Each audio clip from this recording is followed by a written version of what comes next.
Okay, welcome back. In this video, I want to do an extension of what we did in video 2. Video 2 was like a primer to get you to kind of ease you into this notion of will clients have enough money at retirement or until death, blah blah blah. But the truth is, if you think about it, whether or not the client has enough money to get through their remaining years, it's much more complicated than what we did in the previous video. And actually it's going to be much more complicated than what I'm going to do in this video, but I want to show you some of the ways that this can get complicated, right? So the idea goes as follows. So, your clients are going to have buckets of money, if you will, say in stocks, bonds, ETFs, international funds, whatever you got them, whatever their financial plan calls for, right? And the idea here is because they've got this money in different buckets, you actually have to model each bucket separately. And so that's what this is going to be about. Now, I'm going to keep it simple, and I'm just going to have two buckets, stocks and bonds, right? But you can imagine that this can be obviously much more complicated. And not only do you have to model the returns, but you also have to model the withdrawals. And that could get tricky, right? Obviously this is something that you're going to learn when you talk to the client, but maybe initially the client doesn't take anything out of his or her bond fund. They just withdraw from, say, their stock fund. And then once that dries up, then they withdraw from their international fund or, whatever it may be, right? Because you're going to have to incorporate that into this plan. So anyway, let's keep it simple for this video. So we've got stock returns, normal distribution, and these are our assumptions, right?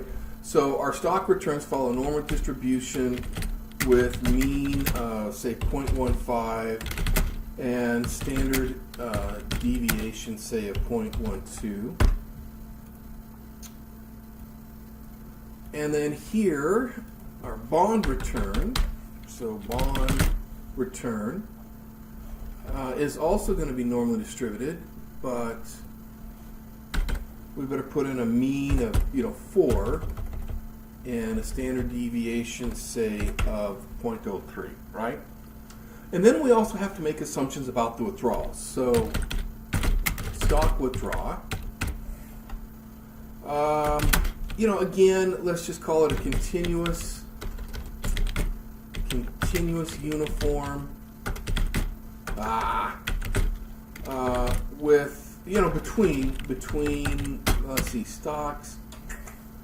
They might withdraw 20,000 to, say, 30,000. Okay, and then what are the assumptions going to be for the bond withdrawals? So, let's see. This might be a little bit less, right? Say 15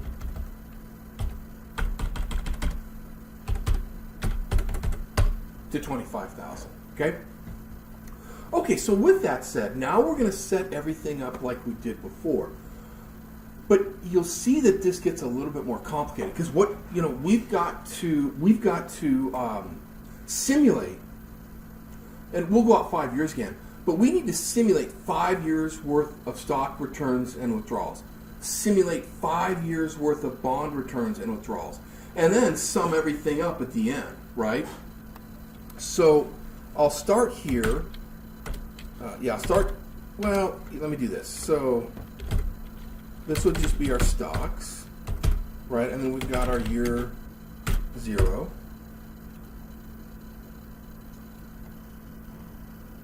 And again, I'll just do, 5 years. So 250,000, 1, 2, 3 in stocks. And so remember in the last video, I think it's much easier to combine the expected return minus the withdrawal in the same cell. And actually what I should do now that I think about it, just so you can make this even more meaningful, right, is so stocks, you know, we'll say mean 0.15, and then standard deviation will be 0.12, and then bonds, right, the mean is 0.04, and the standard deviation 0.03, and then let's do the withdrawal. See, now I'm going to link everything to these cells so that, you know, once you've done it, if you change some of your underlying assumptions, you just change these cells and presto, everything else will update. Okay? So we got stocks, bonds. So now we have the stocks. This would be the withdrawals. So what do we say? 20,000, 1, 2, 3 to 30,000. Right, and then bonds, 15,000 to 25,000. And you can make this prettier. You could label all this stuff, blah blah blah. But I'm more into brevity, so you're not staring at this video for too long. Okay, so now with all of that, now I can set this up quite easily. So I take my year zero amount and multiply that by my expected return, so that's 1 plus, and then I need to do my norm dot inverse. So again, the probability is that RAND function. But see, now my mean, I'm going to link it to this cell. Then my standard deviation, I'm going to link it to this cell. Close my parentheses, right? Oh, I needed one more, darn it. Okay, but at any rate, so there would be my return, and then I need to subtract from that my withdrawals. Well, that's going to be stocks. That's going to be this number, right, plus my RAND function times this number minus this number. There we go. Voila. So hopefully you can see, you know, what I've done. So here's my initial amount, 1 plus the return, or the, you know, the expected return in year 1, minus the withdrawal based on that continuous uniform distribution. And see, what I'm trying to get at here now is, again, think about copying this down, say 500 times. Well, now what I'm going to do is anchor C5, because when I copy it down, I don't want the 0.15 to move. And I'm going to do E5 as well, because when I copy it down, I don't want that to move. And then the same thing on the withdrawals. I don't want my lower bound to move. And I don't want my upper minus my lower bound to move. Now notice that I'm just copying the numbers so that will lock in place as I drag it down, but I do want everything to move over, right? When I copy this over to year 2, 3, 4, and 5, Kirk, I gotta anchor both. I don't want the C's moving either. Well, glad I tried to explain that and realized I was making a mistake. Gotta copy, or anchor everything. Anchor everything. Because I have to copy down and across, right? Copy across for years 2, 3, 4, and 5, right? So let me, right? So F11, that works because that was the year 4 amount. But then notice I've still got, this is the mean for my normal distribution, right? Here is the standard deviation for the normal. And then you can't see it, but B7, right, and C7, these are the bounds for my continuous uniform distribution. Okay, well at any rate, let me hit escape. There you go. So now, these are the stocks. So now what I'll do is I'm going to copy this.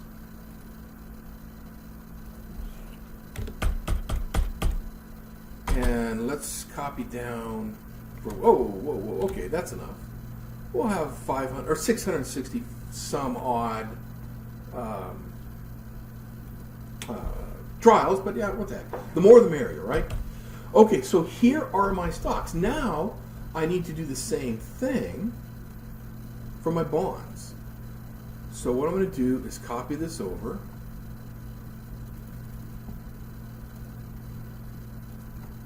Okay, and now I got my bonds. Oops. All right, so same thing. Let's start with 250,000. Right? And now I basically have to do the same thing, but now I need to use the assumptions for the bonds. So this, right, I'm going to take this times 1 plus, and then my return, my norm dot inverse. So again, the probability is just the RAND function. And then the mean, okay, got to go up a little bit. Here's the mean, that was 0.04. Standard deviation, that was the 0.03. And then I need to put in my parentheses to make sure I get them all this time. There we go. Finally, I got that right. Okay, now I need to subtract from that my withdrawals. So let me do it this way so you guys can see it better. Okay, so minus, now here, got my lower bound of 15,000, right, plus RAN, open close parentheses. There we go. Times, now I've got my upper minus my lower bound, so upper minus lower. Do some parentheses, scroll over so you can see the whole thing. Okay, there you go. So here is my, expected, well, not return, but my expected amount of money after year 1 for this trial. And of course, same thing as before. I'm going to anchor everything. So I got to copy this across and down. Ooh. Okay.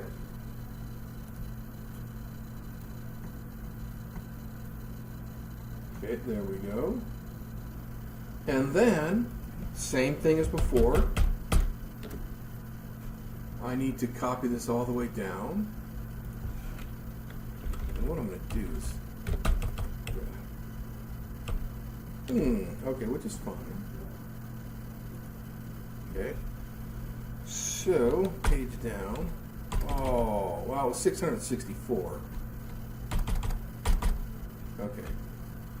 I think that was it, 644. No. Okay.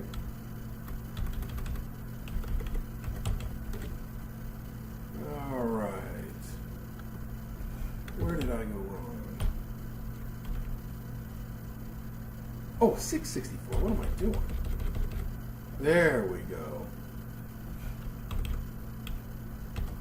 There we go. Yep, perfect. Okay, sorry about that. Kept on saying 664 and kept on going to 644. All right, paste.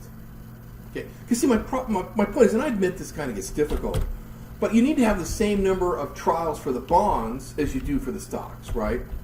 That's what you got to do. Okay, so now, go back up. And now you need to do this one more time, because you need the total, right?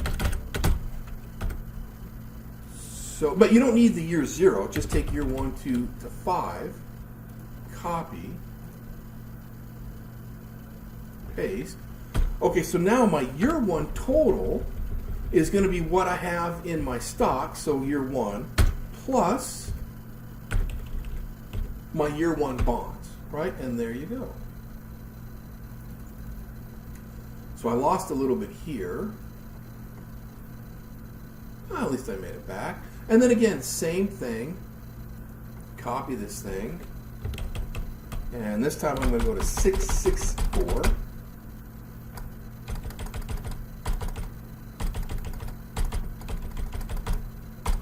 All right. Oh, close. All right, well, there you go. and then I'm going to hit paste, and voila. And again, as I mentioned in the previous video, this is, you want to run all of your, not run, but you want to calculate all of your summary statistics on your year 5 amount, right? Because that's, you could do it on years 1 through 4 as well, but really what you're worried about is year 5, right? Do you have enough to get to the end of your life, right? And God willing, that will always be some positive amount, all right? So, there you go. Same problem as before, but now, now we're breaking things apart. Now we're really trying to get at the meat, if you will, of what's going on. And of course, I don't want to complicate this too much, but again, to the extent that your clients have money in various buckets, what you're going to have to do is make, assumptions about the return for each bucket that your client has money in, and then also about the withdrawals. Now, I do want to say one thing. I may have said this in the previous video, so bear with me. It's natural to think of the returns being normally distributed, so that's an easy one.